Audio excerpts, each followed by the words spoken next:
Hello, friends. In a precision strike carried out in the early hours of April 2nd, the Ukrainian Intelligence Directorate's drone forces attacked the Kirovsky Airfield on the Crimean Peninsula, where they neutralized an Antonov AN-72P maritime patrol aircraft, as well as 4 high-altitude Orion drones and a P-33 mech air surveillance radar. Or was it a sword?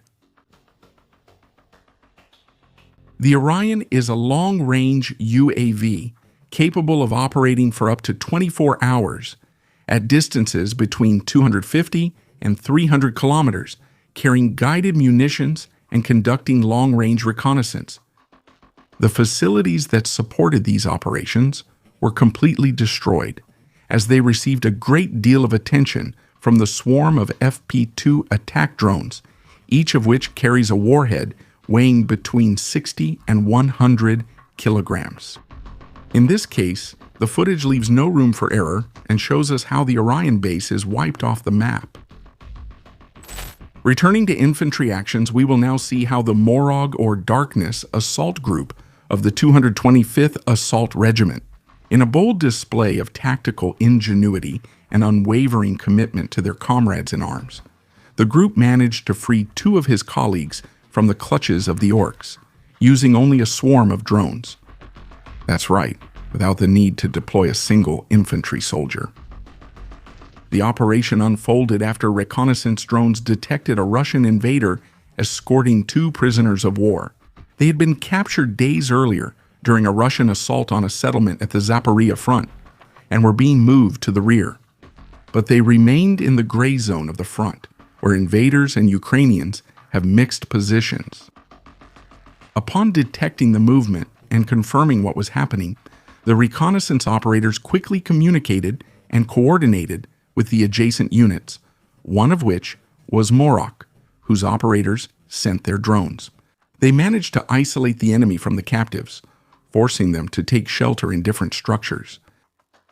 Once the comrades were safe, a group of drones entered the house and proceeded to eliminate the invader, which allowed for the safe evacuation of both soldiers, who were able to return to the Ukrainian lines without further problems, although taking a great risk as they had to run across the street in broad daylight, risking being detected and attacked by Russian infantry or drones.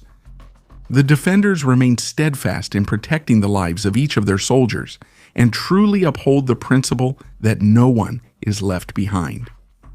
For their part, a couple of invaders carry out an expedition through a Ukrainian settlement when they hear that several Ukrainian drones are approaching. So they decide to execute a new super tactic that involves seeking cover in a building without a roof.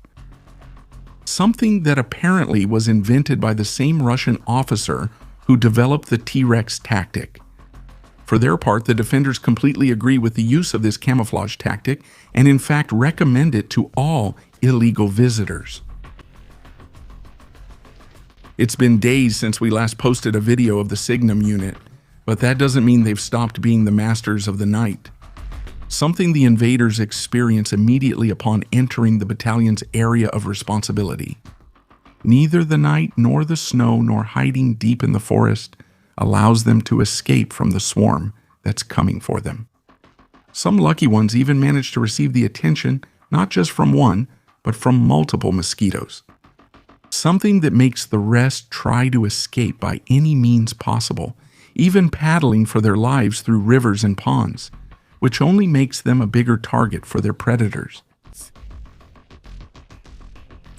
For their part, the operators of the Unmanned Systems Battalion of Ukraine's 67th Independent Mechanized Brigade, known as the Iron Hawks, which is actually a very good name, but they did present a summary of the most notable moments of their interactions with the invaders in their sector of the front, through which they managed to deputinize a large number of illegal tourists, as well as neutralize a series of orc nests before they could settle in.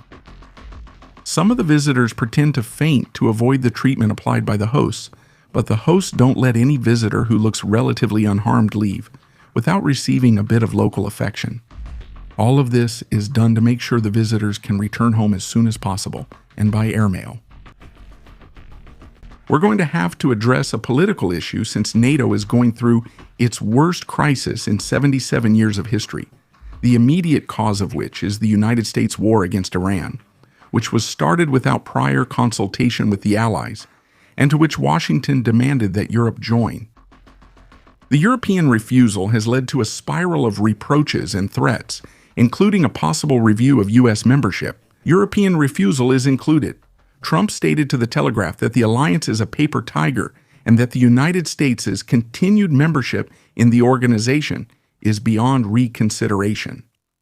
Added to this, Secretary of State Marco Rubio, considered one of the most pro-NATO members of the cabinet, described the European response as very disappointing and hinted that Washington will re-examine its commitments to its allies once the conflict is over. Spain closed its airspace to U.S. military aircraft. Italy denied landing permits at its bases to fighter jets bound for the Middle East, and Poland refused to send Patriot batteries because it needs them to contain the Russian threat.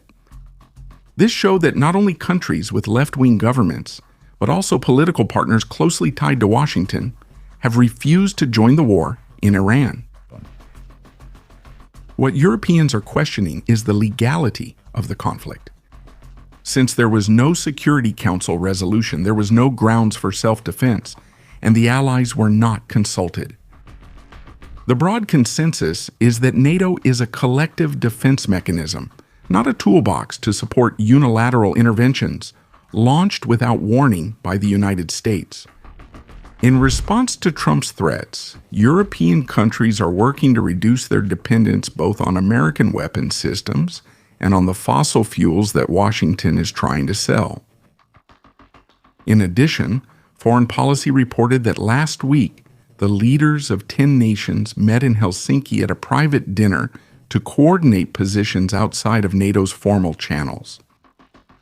The big beneficiaries of this rift are Russia and China, who are intensely eager to see the alliances that have sustained the global influence of the United States and the West for nearly 8 decades weakened, or better yet, destroyed.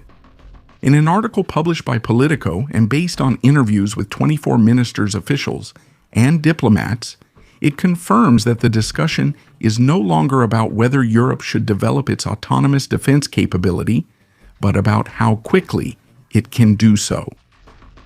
NATO is not formally at risk of immediate dissolution. There are legal obstacles that complicate a unilateral withdrawal by the United States, which could take at least a year. But the architecture of trust that supports it has been eroded like never before, something that no nice speech by Marco Rubio will be able to fix in the short term. Even if the United States doesn't withdraw from the organization, its position and influence have been seriously damaged. It's hard to imagine how any European country could still trust that the United States will come to its defense. Maybe they still hope that will be the case, but they can't count on it happening in the event of a Russian invasion of the Baltic countries, for example. It seems that our Spanish friends will have to start preparing for uncertain times in the coming years. To conclude, let's hope that soon we can see the end of Putler's war of invasion and that all the fathers and mothers of Ukraine can be reunited with their sons and daughters. If you want to see additional content about the war in Ukraine, I invite you to visit our 2 new channels where we present information about the war in a different format. Be sure to check them out.